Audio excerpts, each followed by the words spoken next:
You can't build an extraordinary life and business by avoiding hard things. And building an extraordinary life and business doesn't have to be hard. These two statements may seem to contradict each other. Stay with me as we tackle the question, do you have to do hard things to build an extraordinary life and business? Welcome to Your Formula for Success series, where I'm sharing that success can look very different from what's traditionally done or expected. Where you can gain an advantage from proven formulas and lessons learned without being stifled in your own creativity as you carve your own path to greatness. I hope to make you stop and say, wait a minute, I don't have to do life or business this way anymore. I have the power to change, to rethink the next phase, to move around the obstacles and do things my way. This series will challenge your thinking in a good way to get you moving forward in the right direction. Sometimes the hard thing we're avoiding is a major change we know we need to make. Be it a negative change like firing an employee, yikes, or a positive change like choosing the next big vision and strategy to grow your company to the next level. Sometimes the hard thing is a difficult conversation in a relationship, avoiding a spouse or even your business partner, the tax person, or an ailing parent. Sometimes it's just committing to the opening of a page, doing the work. We avoid hard things. Much like the ostrich with their head in the sand, you can hope that the problems in your business will somehow magically work themselves out and get better. And then you can finally breathe a sigh of relief. Or you can find the world you've created torn apart and crumbling at your feet when you're forced to face it. But what you're actually doing is avoiding the conflict, the risk, or the decision, and with that, the worst case scenario, the potential for disappointment and failure. So I have my own story of the ostrich. It's when I was hiding from making a decision that actually needed to be made in my life to improve my life, the experience I was having, and quite frankly, my happiness. You would think that I was happy because on paper, I had everything going for me. I had a huge business success. I had 3 wonderful children.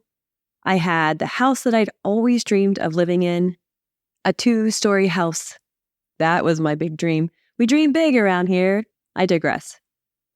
The ostrich story is me knowing that I needed to make this decision and avoiding it altogether.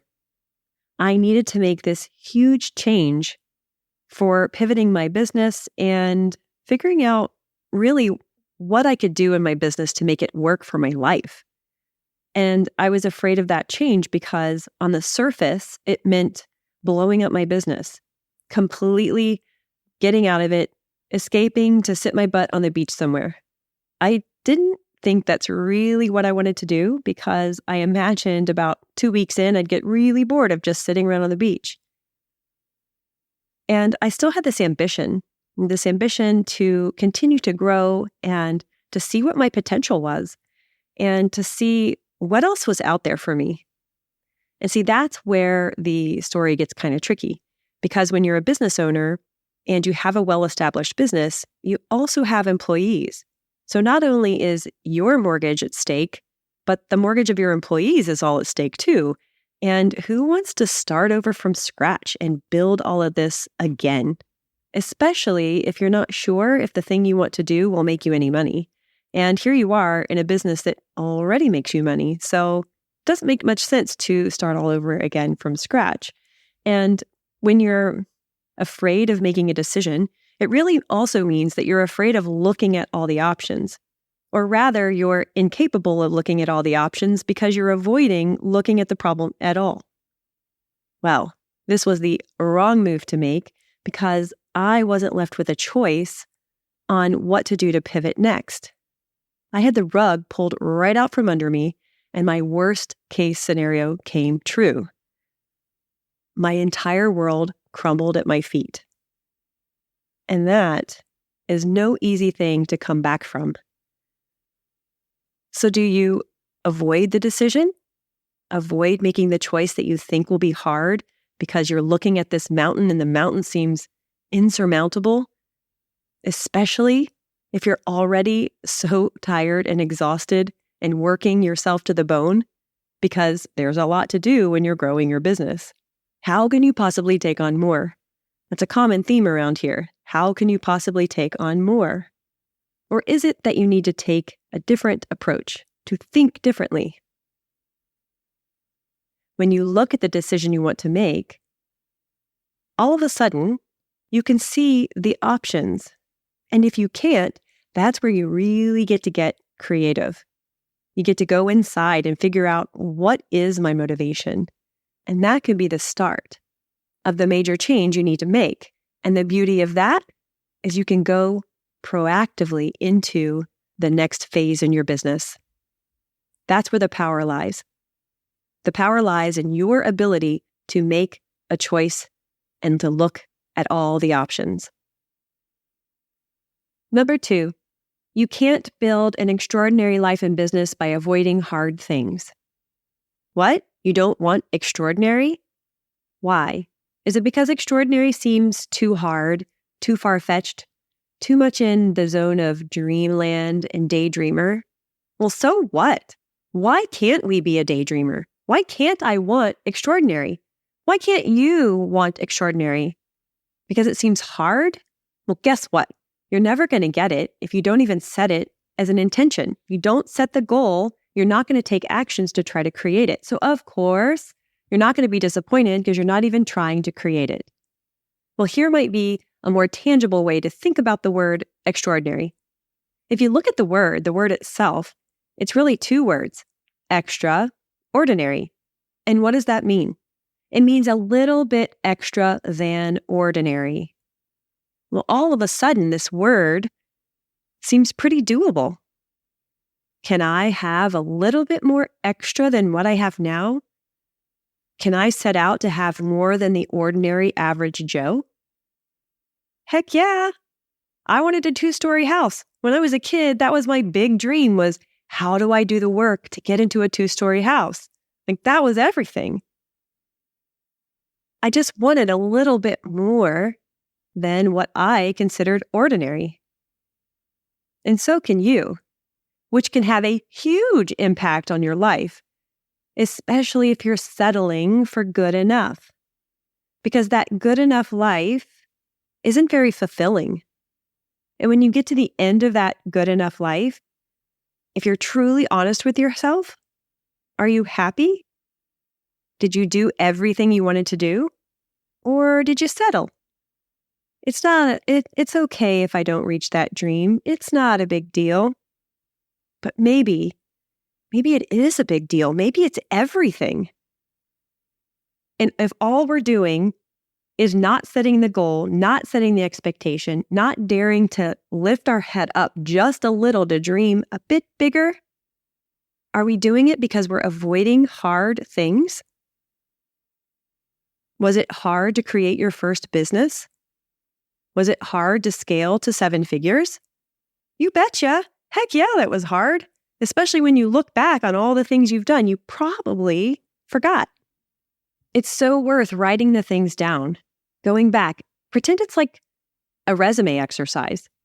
If you had to write your resume, what are the accomplishments you'd put on it? What are all the things you've learned how to do since starting your business? What are all the things you look forward to learning, to growing, to experiencing? And, you hear all those things about going back into your childhood and figuring out what your dreams back then were, and what would you have done if you could do anything, and what did you think your career or life would be like? I've done that exercise, especially when I was trying to find a new business idea, and I kept coming back to the same things that didn't turn into my business idea. That exercise kind of failed for me in that regard. But what it did do is it reminded me to have that wonder again, to be filled with curiosity and excitement and enjoyment over the possibility of what's next. And that is what striving for an extraordinary life and business gives you. It gives you the possibility. And there's nothing better than the pursuit of something expansive, the pursuit of growth. That is where happiness comes from. So yes, be bold, my friend. Shoot for the moon. Go for that extraordinary, or even just a little bit extra than ordinary. So 3, how do we know we can achieve the extraordinary? So let me put it to you this way. If you think of something person-made, ooh, I like that. I usually say man-made, and I'm like, what can I say instead of man-made? And hey, person-made came up. Anyway, if we think about extraordinary feats, I always think of extraordinary feats in engineering. And to me, the space shuttle always comes to mind. It could have been growing up in Houston, where we went to the Kennedy Space Center, and we always went to look at the space shuttle, which I thought was pretty damn amazing. What do you come up with when you think of something extraordinary that people built? Here is one of my favorite quotes. There are extraordinary possibilities in ordinary people. Think about that. There are extraordinary possibilities in ordinary people. Yeah. Now, the context of this was kind of an interesting story. I was thumbing through the passport. I think it was the diplomatic passport. And I came across this page. And the page was all about democracy. And the quote was that very quote. There are extraordinary possibilities in ordinary people. And for some reason, of all the quotes I was reading through that entire passport, it's like 60 pages, maybe 80.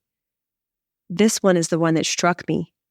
It hit me at that right moment in time when I was so desperately searching for my next business idea. I was looking for the name of the business. Now, this was a prior business to this one. It was my second business. But it was in that moment that all of a sudden, my entire world opened up. All the possibilities opened up, not just for naming my business, but it made me think about what more can I do in this world? What's a bigger impact I can have for my own life? And then what's a bigger impact I can have for my kids and all the people I'm going to serve through this business? That was the genesis. That was the starting point. So I give that quote to you. What are you going to do with it? What can you achieve that you would consider pretty damn extraordinary? 4, quick starts and ducks in a row people versus preparing to get ready to begin. It takes action and a commitment to your ultimate goal. And your ultimate goal is rooted in the meaning to your life, not just the allure of material things. That's actually what keeps your motivation around for the long haul. It fuels you as you build the resistance to conquer any obstacle trying to derail your plans. I also like to start by setting the intent on how I want to feel as I go through the process. That keeps me going when I look at my normal, not technique, propensity or personality. Well, it's just the way I work. I've noticed that I'm more of a ducks in a row type of people, where friends of mine in business are quick starts. And I often get really jealous of those quick starts because they come up with an idea and then before you know it, they're off and running. And I'm still thinking about my idea or thinking about how I'm going to approach it and doing my research and getting all of my ducks in a row. What I've learned over time is that's not a bad thing. It's okay to be two different types of people. They both have their pros and cons. And it also doesn't mean that one is more suited to be a CEO and the other is not. They're just different ways to approach it. The gotcha can be something called preparing to get ready to begin, which is a phrase I got from Dallas Travers. And I absolutely love it because I find myself stuck there quite often. Now, I'm not sure if it happens primarily to ducks in a row people or if it also happens to quick starts. But I've noticed that if I'm not taking the action that actually moves the needle, it's because I'm procrastinating for some other reason. And underneath that is usually a belief, some kind of trickery that my mind is doing to me. And I need to go back and figure out, why am I procrastinating? Am I procrastinating out of fear, which is something that needs to be addressed right away? Or am I procrastinating because I'm being cautious and I'm just trying to get ready? And then the biggest part of that, the biggest question there is, Well, when is ready? Some people will tell you to start before you're ready. And sometimes that's true. You just need to get out there and do it. Don't be afraid to make mistakes. Don't be afraid to fall on your face. Don't be afraid to be criticized and ridiculed and to look a little foolish, which I don't know about you, but for me, that's particularly difficult. I don't want to be considered foolish. I want to be considered intelligent and smart. That's a value of mine, excellence. But getting to the point where you can notice, am I just procrastinating because I'm avoiding what I should be doing? And is it time to focus? Is it time to really start to understand what my intent is? And that whole intent, the setting the intention for how you want to feel, can be taken even further to set your intention on what you want to accomplish. What is that goal, that outcome that you're looking for? And back to motivation, why? Why do you want to make that change? Why is the action that you're going to take? Why is the plan you're creating? Why is the idea you're fleshing out? Why is it important? And then backing that up even further, what meaning does that have to your overall life and to that ultimate goal? And the ultimate goal extends well beyond your business growth. That's what gives structure and direction to everything you're going to create in your vision. If you're struggling to create the vision for what your company will do next, to get to that next level, if the strategy isn't coming to you, if you're not feeling creative, go back to this very concept of your ultimate goal. Why are you doing all of this? Is it all worth it? Will it be worth it? Will the sacrifices be worth it in the end? Heck yeah, if you're doing it on purpose, if you're being intentional. And since we're talking about doing hard things, slowing down just a bit to take a look at that bigger picture and to be intentional, to get focus, that is the key to creating extraordinary things in your life. So don't be afraid. Don't be afraid to take a wider look, to get clear on your ultimate goal and allow that to guide your vision. And don't forget that your ultimate goal is not just your business. It encompasses your entire life in business, the life that you are creating, that you are living. So let's dive in to what change looks like. But before we do, I wanted to tell you about a coming episode. It's episode number 8, where we'll be talking about prioritizing the feeling of happiness as a keystone to the exponential growth of your company, which ties right into the whole idea of setting your intent on how you want to feel. They're linked, even if you can't see it. Okay, so let's dive in to what change looks like. I've got 5 points here for you. Number 1, change doesn't mean destroy it all, at least not right away until you know you want to. What you want to create is responsible change. Now, for me, there's a saying that says, leap and the net will appear. I tell you, I teetered on the edge of jumping off that cliff for so long, I couldn't do it. And guess what? I didn't do it. Instead, for me, I made a responsible change or a gradual change. I wanted proof that the net was going to be there. I wanted to have, well, maybe you'll call them little leaps on lily pads. And those lily pads can represent tiny nets that appeared. It's not that I planned every step. I didn't have to see the entire path. I didn't have to see and know what the ROI was absolutely going to be. And side note here, there is no guarantee.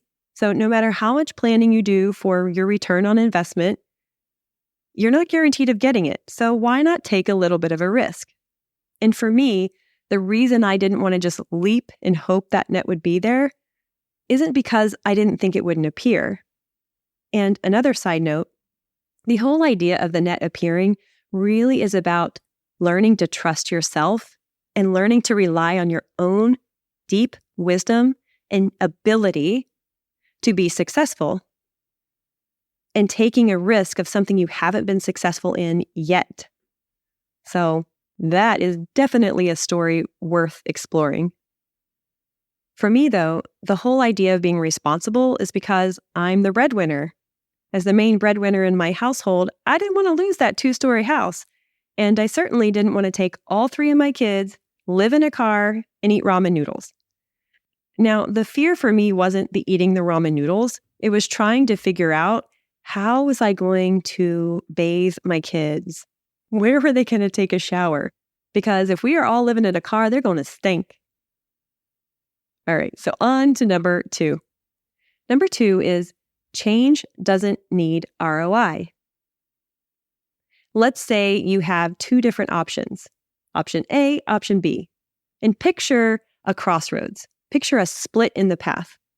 One goes left, one goes right. What if ROI is not the tiebreaker? What if the potential of either option is just as great? They're equally as great.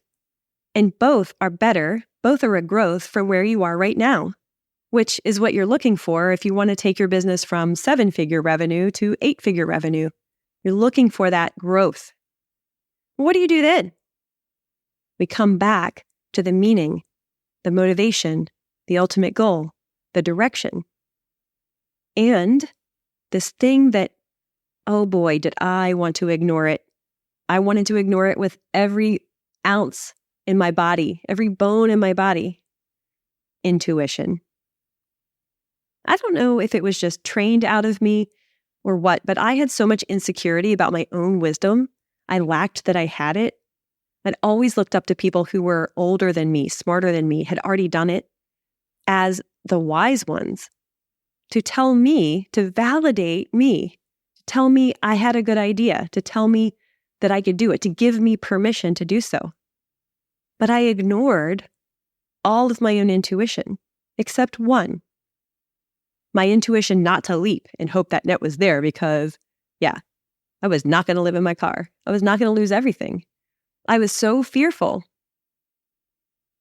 But change doesn't need ROI to be the tiebreaker. Sometimes that tiebreaker can be how you feel, which is your intuition, your gut, your instinct. Look there. Allow that to give you insight into what direction you want to go in, that curiosity, that wonder, that excitement. Number 3, change can look like PPK. Now, for those of you, which is probably all of you, that don't know what PPK is, because I made it up with a friend of mine, PPK is something from Lean Startup. It just means persevere, pivot, or kill. You could decide that you want to persevere, keeping what you're doing now going and growing in an organic, incremental manner. You could decide that you want to expand. Let's pivot. Let's do an expansion. And expand can look so many different ways. You could even want your pivot to be a succession. Perhaps you want to hire a CEO to take your place while you still retain ownership and control or equity or a say in the business. Maybe you want to retire and you don't want to sell the business yet, or it's not quite ready to be sold. A succession plan can be that next move. Maybe you want to sell and be acquired. Is that necessarily a kill?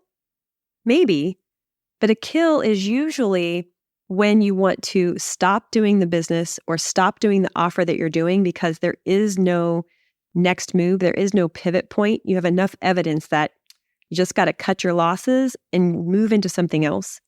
Maybe you're doing 5 different R&D exercises or experiments, and some of them aren't going to make it. But you usually go in thinking that, knowing that some of these aren't going to make it through all the way to the end, maybe even all of them. We don't usually think about that with our business. And sometimes the right answer might be to stop doing one business or to stop serving in one industry and to pivot entirely into a new industry, which could be within the same business, or it could be to kill off that business or sell that business and do something new. And that's where we come to another change, which is the next chapter. What is the next chapter? And that doesn't have to be reserved for people who retire. Maybe you just sold your business and you're figuring out, gosh, what's next? Change number 4, commitment to the meaning. the change and not being married to the decision that you make. Oh, now that one feels a little dicey. It feels like it contradicts. How can you have commitment and also not be married to it? Commitment to the meaning or the change that you're going to make really is about setting your intention to go all in, but not allowing all in to mean that you're not going to know if it's the wrong decision 5 years from now. That's the whole being married to a decision. And that's what used to get me. So I thought, if I'm going to pivot my business, it's going to be such a drastic and dramatic change that I have to go all in. Like everything has to shift. And then I have to rebuild it from scratch to figure this whole new thing out that I'm pivoting into. And I'm not going to have enough data to know if it was the right decision or not for 5 years. That's a huge risk. Why would you do that to yourself? Instead, I committed to making a pivot, but to doing it in baby steps. I don't mean incremental change. I'm making giant changes. You could think of them as 10x changes. But I did it incrementally so that I could get feedback. So instead of going 5 years into the future, making a mistake, backtracking 5 years, regretting all the time, the money, the energy, the effort, the sacrifice that I did just to be wrong, and now to have to play catch up because not only am I not where I planned to be 5 years from now, I'm also making up for 5 years of wasted time. Well, that can keep you stuck to never making a change. That kept me stuck for over, it was probably more than 2 years, but we'll just say 2 years for now. So being committed to the change means I'm going to make this change. I'm going to make it work. I'm going to figure it out. I'm going to do it with incremental steps using big thinking. I'm not going to be married to the decision because I'm going to allow myself the flexibility to make tiny decisions as I go in this direction towards this ultimate goal. And I'm going to allow myself not to fail fast, but to make micro adjustments along the way. I love saying micro adjustments because my brain won't let me fail fast because immediately I get all choked up in my chest and in my throat and I'm like, no way, I just can't.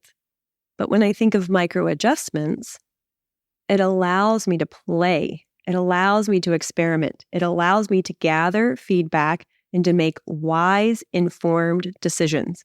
So try that one on. And number 5, being okay with experiments, the try it on moments. I love to call these try it on moments because I love fashion. So if you think of the experiments that you're doing in your business, you're just trying out this decision, that decision, this decision, that decision. What if they were articles of clothing and you're doing a movie montage and you're just putting one decision on, seeing how it goes, trying on the next decision, maybe going back to that first decision. And as we talked about in slowing down to speed up, I'm not saying that you're trying the first one on, 2 years later, you're trying the second decision on, 4 years later, you're going back to the first decision. That can feel like you're going in the wrong direction. You're having a lot of setbacks and regrets there. No, I just mean, what if you experiment with it? Try it out for a little bit. Even that visualization exercise where you imagine yourself going further into the future, trying on what does it feel like to market this thing, to sell this thing? What does it feel like to deliver this service? What does it feel like to grow my business and to run a company of this size? Does it feel right? It could be as simple as that. And that visualization could take 5 minutes. So maybe you're in that dressing room for 5 minutes, 15 minutes, 20 minutes. So that slow down doesn't have to take forever. It's so worth it. And here's a pro tip.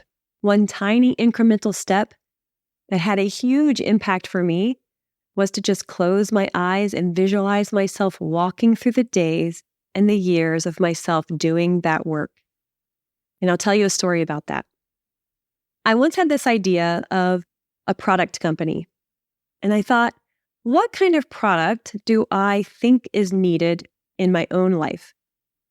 And for me, the answer was stall bars. Now, stall bars, to give you an idea, if you've ever seen a gymnasium where they have these wooden dowels that are about an inch thick along the wall, and they go up the wall, almost like a ladder, straight up. Or you see a ballet studio with stall bars installed. These are bars that they use to stretch or to put bands on, resistance bands, and work on flexibility and mobility and stability at the same time. So these are stall bars, and I wanted stall bars in my house. I have a little ballet studio in my basement that I built, and I wanted stall bars because I wanted to improve my flexibility, and I wanted somewhere to work on mobility, which is flexibility under tension, or stability and strength along with flexibility. So these stall bars were a big thing to me. And I had done some research on them, and I didn't find what I was quite looking for. I wanted something aesthetically pleasing. I wanted it to be something that I could sell, similar to Ashley Black selling the Facial Blaster. I wanted something like that, something I could sell into the home that was also beautiful. And I did tons of research on all kinds of stall bar ideas and different ways that furniture could be convertible and could be hidden and still be aesthetically pleasing. You'll know that one of my side hobbies that's probably my favorite childhood hobby is to be a space planner. And a space planner is similar to an interior decorator, but I'm more of the designer, the flow of the space and the functionality of a room versus putting tchotchkes on the wall or putting in a specific design aesthetic. Like my all-time favorite designer, Genevieve Gorder. Absolutely love Genevieve Gorder. So the stall bars was my answer to let me combine my love of interior, my love of function, my love of really utilizing a space to its fullest, and my love of ballet and mobility and flexibility, and come up with the stall bar idea. Well, I did this exercise of visualizing myself in the future marketing this thing. And I thought, well, I guess I would be at fitness expos and I would be on the stage selling my stall bar invention. And so I imagined myself repping this product on stage for a year. And I was like, no, not going to do it. Not me. Do not want to do that. Have no desire whatsoever to do that. And that's how I knew that I loved my idea, but probably not the right business for me, at least not at that time. So as we look at these 5 changes, do you have a favorite?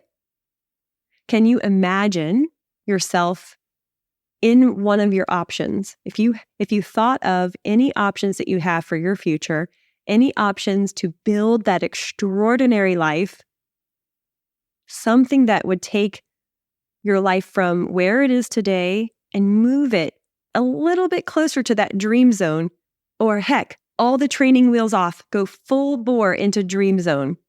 Let yourself go there. Let yourself daydream. Let yourself visualize the impossible to make it possible. Because remember, there are extraordinary possibilities in ordinary people. What would be the ideas on your list? Now I would love to hear from you.